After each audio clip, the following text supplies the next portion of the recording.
Non?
Mesdames et messieurs,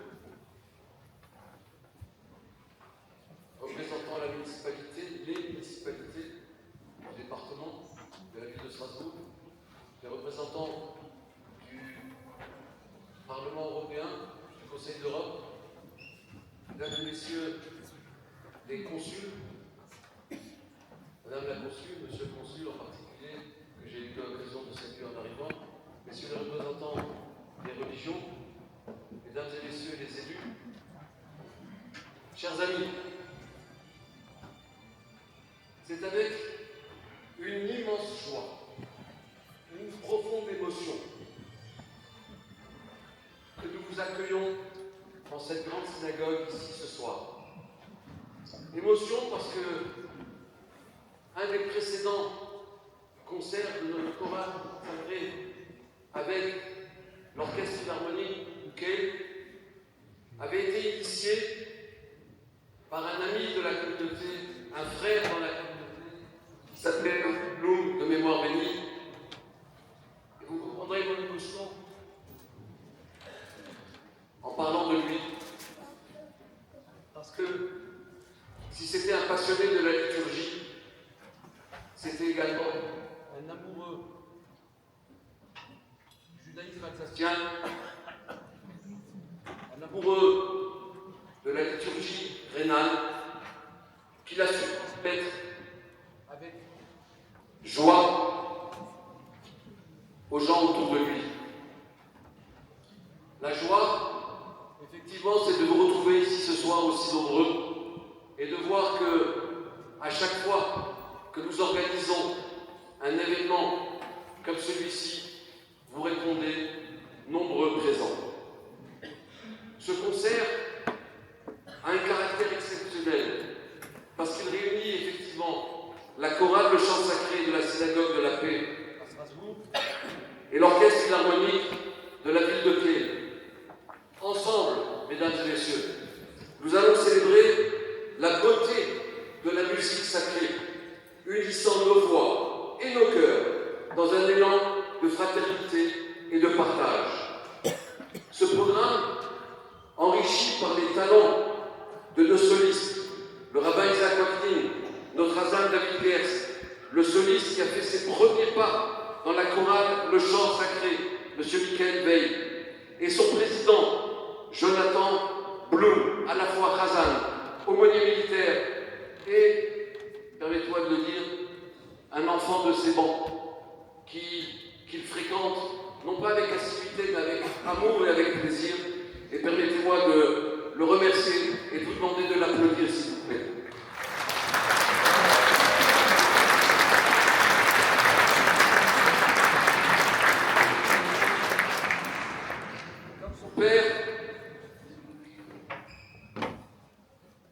Il a été bercé dans la liturgie du bassin rhénan, sans oublier également ici tous ces magnifiques musiciens qui se sont mis à la tâche pour adapter avec notre chef de chœur, M. Rémi Studer, l'ensemble des partitions que vous allez entendre et qui vont jouer, j'en suis sûr, sans aucune fausse note, et je m'excuse de ne pas vous parler en allemand, mais de vous le dire en français, comme ça vous comprenez peut-être pas ce que je dis. Ce programme, vous le constaterez, est une véritable ode à la liturgie des grandes fêtes de Rosh Hashanah et Kippour. Il exprime toute la résilience dont le peuple juif et notre communauté en particulier a su faire preuve tout au long de l'histoire, depuis la sortie de l'esclavage d'Égypte jusqu'à aujourd'hui, et en particulier depuis le 7 octobre 2023, en attendant la libération de tous les otages. Il illustre parfaitement l'esprit de notre collaboration, un projet transfrontalier qui passe par la musique et qui vient renforcer nos liens d'amitié et d'entente entre la France et l'Allemagne dans un contexte à la fois international mais œcuménique. Sous la direction de notre chef d'orchestre, Rémi Studer, nous vous invitons à vous laisser emporter par cette expérience unique où la musique transcende les frontières et nous rappelle notre humanité commune. Mes chers amis, je le dis et je le répète à chaque fois, notre chef de chœur est à la synagogue le samedi et le dimanche, il est le chef de chœur de la chorale de la cathédrale de Strasbourg. Si on peut penser que nous n'avons pas, nous juifs, comme nos amis chrétiens, une volonté d'œcuménisme à transmettre au personnel politique qui s'occupe de notre République, eh bien je pense qu'ils ont alors beaucoup de choses à apprendre des religions, en particulier dans notre région, qui est une région concordataire.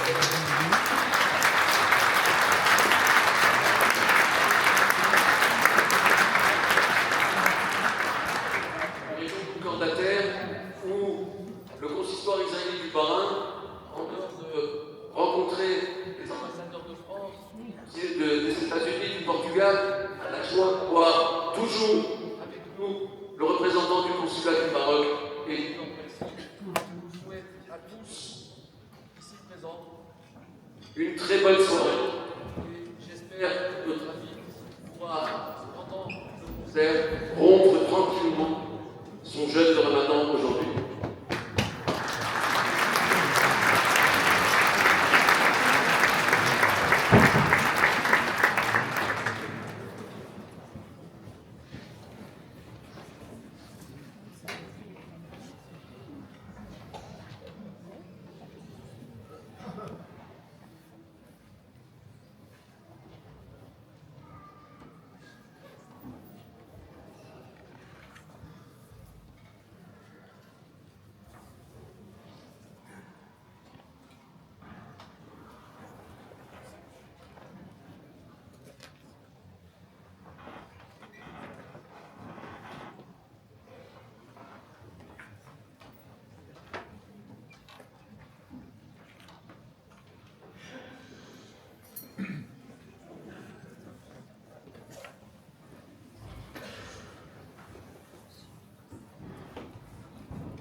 Imaginez un instant une soirée douce et calme à Strasbourg, la veille de Yom Kippour.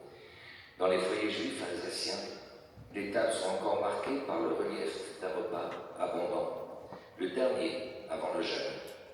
Les familles ont partagé du pain, peut-être une soupe chaude, en sachant que pendant 25 heures, elles ne toucheront ni nourriture, ni eau. Les voix se sont tues, les assiettes ont été rangées et un silence particulier s'installe. Maintenant, transportez-vous avec à la grande synagogue de la paix.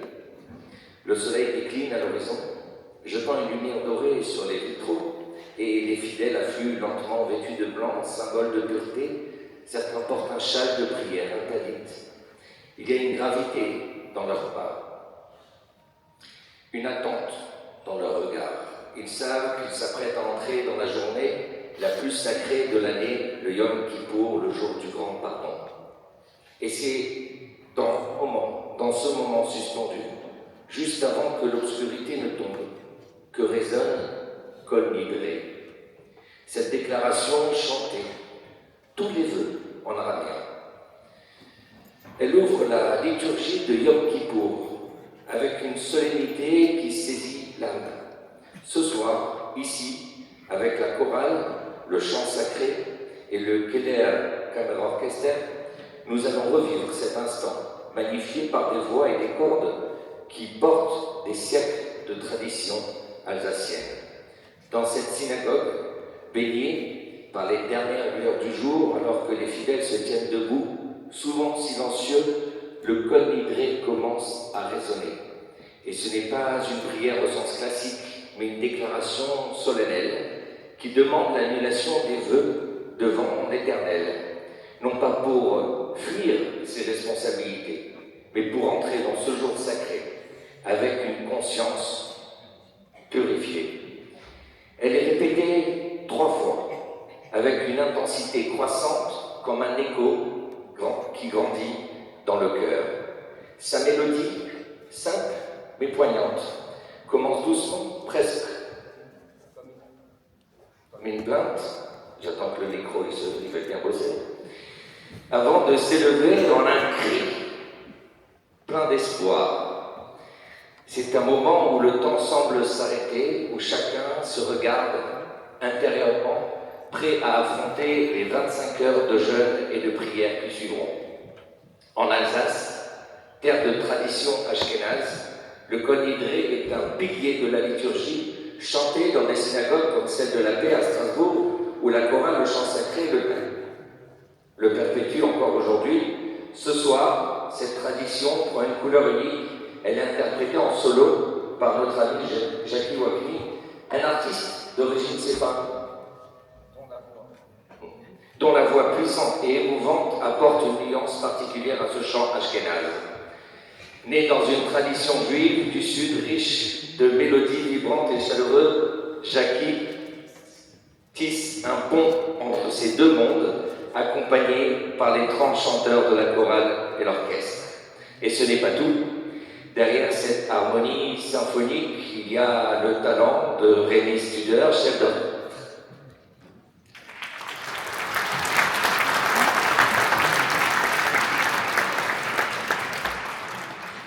Et arrangeur inspiré qui a su réinventer ces mélodies sacrées avec une orchestration audacieuse, donnant une profondeur nouvelle à chaque note. Puis, dans le morceau suivant, une autre voix d'exception prendra le relais. Michael Veil, ténor strasbourgeois et ancien membre de cette même chorale, revient pour enrichir notre soirée. Ensemble, ces artistes célèbrent l'héritage alsacien avec une touche personnelle portée par des arrangements qui font vibrer le passé dans le présent. Je vous invite maintenant à fermer les yeux, si vous voulez. Un instant, le temps du Kol Nidre. Imaginez ces fidèles d'hier et d'aujourd'hui, unis par cette mélodie qui traverse les siècles. Laissez-vous emporter par la voix de Jackie Wakni, puis par celle de Michael Veil, qui suivra, toutes deux portées par les cordes et les chœurs, dans un chant qui ouvre une porte vers le pardon la paix intérieure et une promesse de renouveau.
Imaginez-vous dans une grande salle silencieuse, un soir d'automne, vous êtes debout, entouré de gens qui, comme vous, retiennent leur souffle. C'est un moment spécial, celui qui suit une prière murmurée, appelée en hébreu la Hamida, où chacun parle à voix basse, presque en secret, à une force plus grande que soi, et puis, tout à coup, une musique commence. Pas fort, pas brusquement, mais comme un son qui flotte. Comme mon micro qui flotte, d'ailleurs. Venu de nulle part, comme mon micro. Comme un murmure du vent.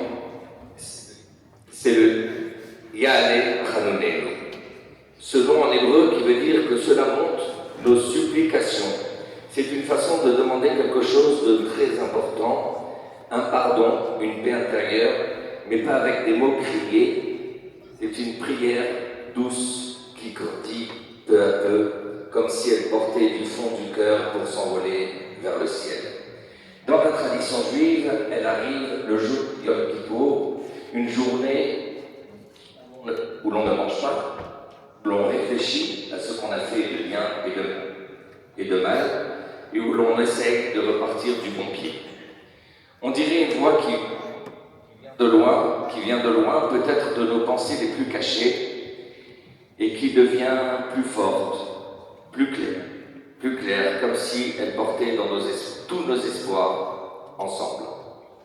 Ce soir, cette mélodie.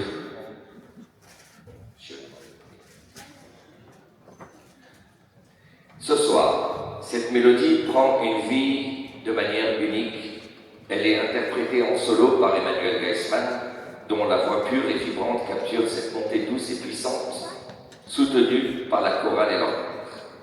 C'est un moment qui semble flotter dans l'air, une supplication qui nous enveloppe tous. Et derrière cette soirée, il faut saluer Jonathan Blum, non seulement un chanteur talentueux, mais aussi l'un des organisateurs essentiels de ce concert. Sa passion et son dévouement ont permis à cette musique de résonner ici, unissant tradition et créativité dans une harmonie parfaite. Quand vous entendrez Ya'ale Hanonenu, Essayez d'écouter ce son qui semble venu d'ailleurs. Laissez la voix d'Emmanuel Crespin vous porter. Laissez-le vous envelopper comme une voix qui parle à tout le monde, peu importe d'où l'on vient. C'est un moment pour ressentir, pas juste pour entendre. Une supplication qui nous rappelle qu'on peut tous demander une deuxième chance.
marche pas. Parce que tous ces morceaux que vous venez d'entendre sont chantés uniquement a cappella et sans musique. Et sans musique, jour de Kippour et de Rosh Hashanah. Donc, dans une synagogue, normalement, il n'y a pas de micro. Ils ne veulent pas marcher ici.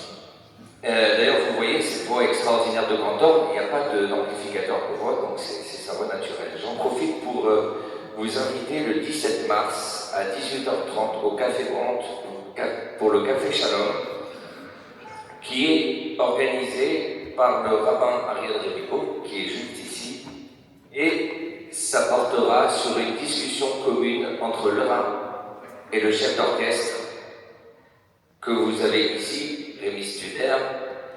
Donc si la discussion est aussi passionnante que la musique, ça vous promet une magnifique soirée. Voilà. Notez 17 mars, 18h30, Café Brandt. Le prochain morceau que vous allez entendre, c'est celui de Untane Tokef. Remontons ensemble au Moyen-Âge, dans une Europe où la foi pouvait goûter la vie. Le Untane Tokef serait né d'une histoire bouleversante, celle de Rabbi Amnon de Mayence, une ville pas loin d'ici. Au XIe siècle, confronté à un ultimatum cruel, renier sa foi ou mourir. Il choisit la fidélité et dans ses derniers instants, on dit qu'il composa ce texte, une prière transmise comme un legs sacré. Que ce récit soit légende ou vérité, il résonne avec l'histoire des Juifs d'Alsace, si proche de cette vallée du Rhin, où tant de communautés ont dû faire face à l'adversité. Imaginez les villages alsaciens au Moyen-Âge, Wissembourg, Agno, Saverne, où des familles ont été chassées, leurs maisons pillées, leurs synagogues réduites en ruines. Pensez au siècle suivant, les lois qui interdisaient de posséder des terres, les expulsions brutales et plus tard, les blessures profondes de la Shoah. Pourtant, à chaque fois, la communauté juive alsacienne a trouvé la force de revenir, de reconstruire, de chanter à nouveau. Le Untane Tokef n'est pas seulement une prière ici, c'est un symbole de cette résilience, une voix qui dit « Nous sommes encore là, debout, et nous continuons ». Quand ce chant retentit, il porte tout ce passé dans ses notes. Il commence par une question qui glace. Qui vivra et qui mourra? C'est un face-à-face avec le destin, une image d'un grand livre ouvert où tout est écrit. Nos actes, nos erreurs, nos vies. Les mots sont lourds, presque écrasants. Ils parlent de feu, d'eau, de faim, de jours qui s'effacent. Mais au milieu de cette gravité, il y a une lumière, la prière. Le regret sincère et la bonté peuvent détourner le malheur. Pour une communauté qui a vu tant de ténèbres, ce message est une arme, une promesse que la volonté humaine peut défier même les pires décrets. C'est une émotion brute, un mélange de peur et de défi. Chaque fois que les Juifs d'Alsace l'ont chanté, dans des stiblards cachés, dans la grande synagogue de Strasbourg après sa reconstruction, ils ont mis leur histoire, leur refus de céder, leur force de tourner la douleur en espérance. Alors, quand le Untane Tokef commencera dans un instant, laissez-vous saisir par cette force, écoutez l'histoire de Rabbi Amnon, des Juifs d'Alsace portés par la voix extraordinaire de Michael Veil, un témoignage de ceux qui ont survécu, qui ont reconstruit, qui ont chanté malgré tout. Ressentez ce poids, cette émotion qui nous rappelle que même dans l'incertitude, il y a une lumière à chercher. C'est un chant qui secoue, qui élève et qui reste avec nous.